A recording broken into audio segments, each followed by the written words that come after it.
When an athlete grinds through a maximal lift, the difference between completing the rep and hitting mechanical failure is measured in fractions of a second. That tiny margin is where the entire sports supplement industry makes its money. Within that industry, creatine monohydrate holds a unique status. It is universally prescribed by training professionals to increase fat-free muscle mass, and the consensus on its effectiveness is absolute. Look at this data summary. A massive dose-response meta-analysis of 61 controlled trials confirms the consensus. Subjects taking creatine gain an average of 1.39 kilograms of fat-free mass over the control groups. There is a methodological problem with that number. That 1.39 kilogram metric is derived almost entirely from DEXA scans and bioimpedance machines. When researchers switch the measuring tool to direct imaging, like an MRI, a CT scan, or an ultrasound, the pooled effect size shrinks to 0.11. In statistics, an effect size of 0.11 is marginal, and in this case, the credible interval actually crosses zero. The widely accepted 1 to 2 kilograms of direct structural muscle gain is an illusion. It is the byproduct of measurement tools that lack the resolution to separate intracellular water from contractile tissue. Creatine is an amino acid derivative synthesized endogenously in the liver and kidneys. Roughly 95%. It provides the energetic capacity to perform slightly more mechanical work during a set. If it only amplifies the training stimulus, the clinical priority shifts. We have to mathematically identify which athletes actually have the physical capacity to store more energy, and which athletes are already completely full. Human muscle tissue has a strict physiological limit for how much creatine it can absorb. This chart visualizes that hard absolute cap. Intramuscular creatine content tops out at approximately 150 to 160 millimoles per kilogram of dry mass. You cannot force the body to store more than this. Take a vegan or vegetarian subject. Because their diet contains essentially zero exogenous creatine, their baseline storage sits at roughly 100 millimoles. They have a massive empty gap to fill. Now look at an omnivore who regularly consumes red meat and fish. Their dietary intake naturally keeps their baseline near 145 millimoles. They are already brushing up against the ceiling. Supplementation only fills the distance between the baseline level and the hard ceiling limit. The vegan experiences a dramatic 40% increase in storage. The omnivore barely registers a change. This explains why 20% to 30% of the athletic population are categorized in the literature as non-responders. A higher proportion of type 2 muscle fibers will slightly increase a subject's total storage capacity, but the ceiling rule remains absolute across all physiologies. When a veteran athlete takes creatine and notices zero physical difference, it is not a failure of the dosing protocol. It is the expected physiological result of a system that had no deficit to correct. The visual changes associated with creatine come down to a single chemical property. The molecule is highly osmotically active. As intracellular accumulation of creatine increases, it physically pulls water molecules inside the cell wall, expanding its total volume.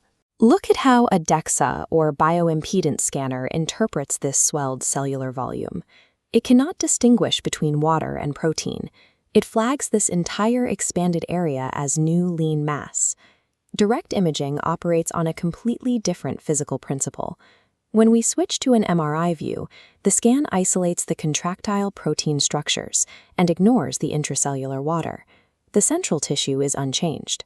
This technological blind spot is the origin point of the creatine hypertrophy myth. In the specific context of this supplement, a DEXA scan conflates basic cellular hydration with actual structural tissue adaptation. To prove this distinction, researchers from UNSW Sydney designed a 13-week randomized controlled trial in 2025, specifically to solve the DEXA measurement problem. This horizontal timeline maps out their methodology.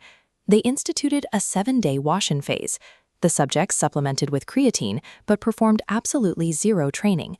During this wash-in period, the creatine group gained roughly 0.5 kilograms of lean mass purely from sitting on a couch, capturing the exact weight of the water retention. Both groups then transitioned into a 12-week supervised resistance training phase.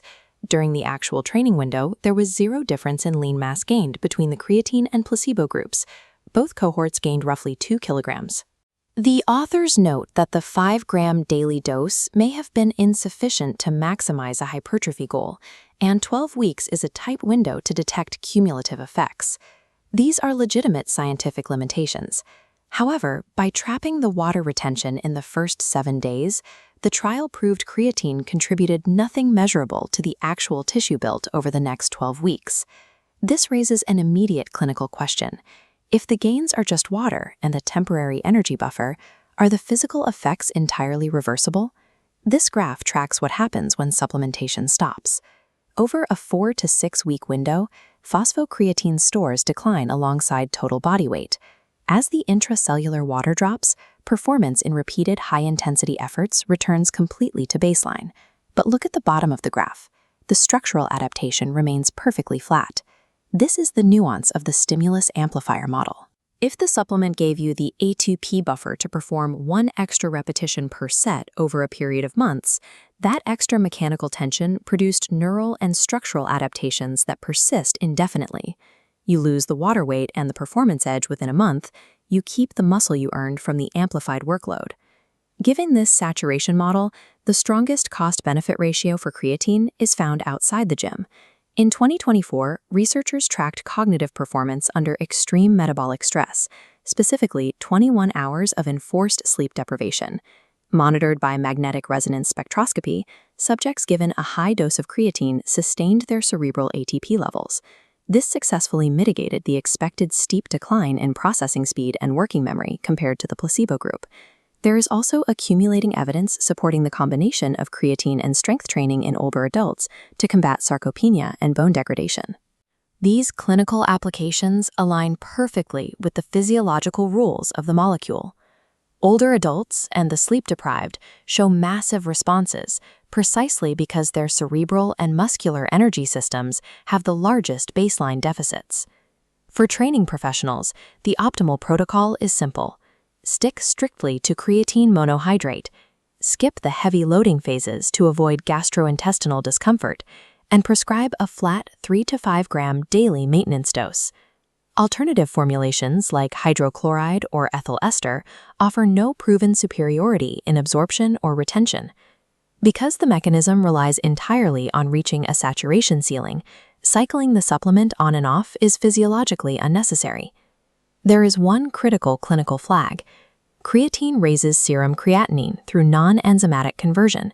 This can trigger false positives for kidney disease on standard blood tests, despite kidney function being perfectly healthy. Patients must inform their physicians before blood work. Creatine is an adjunct with a small effect. The primary drivers of hypertrophy, training stimulus, progressive volume overload, adequate sleep, and protein intake vastly outweigh the marginal impact of a saturated energy buffer. For an optimized athlete eating an omnivorous diet, the absence of creatine is not a deficiency. A lack of subjective response is simply the mark of a biological system already operating at peak capacity.